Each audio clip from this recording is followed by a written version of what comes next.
Mapagpalang araw po sa atin lahat. Boy Tapang nilabas na ang baho ni Cherry White.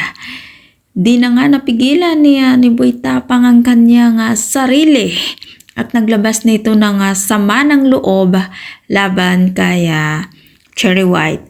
Panimula ni Boy Tapang, hindi daw siya ng babae at naging toxic ang buhay niya nang napunta siya sa Manila kasama si Cherry White.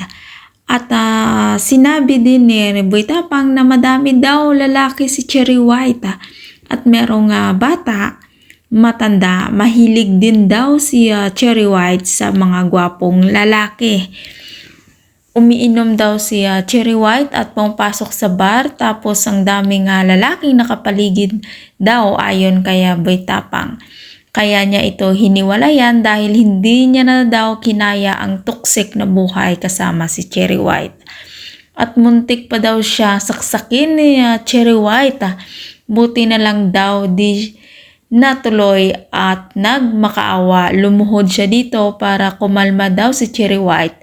Takot na takot si Boy Tapang sa mga oras na iyon. Ay nako po, ewan ko talaga to kay Boy Tapang kay Cherry White. Tapos na siguro ang kanilang collab, kaya ito na nag-aaway-away na sila. Kaya ikaw, anong masasabi mo sa mga nagaganap ngayon sa buhay ni Boy Tapang at Cherry White? At kung hindi pa nakasubscribe ng aking channel, mag-subscribe ka na sa aking channel, Ives Velasco. Maraming salamat at mapagpalang araw po sa ating lahat.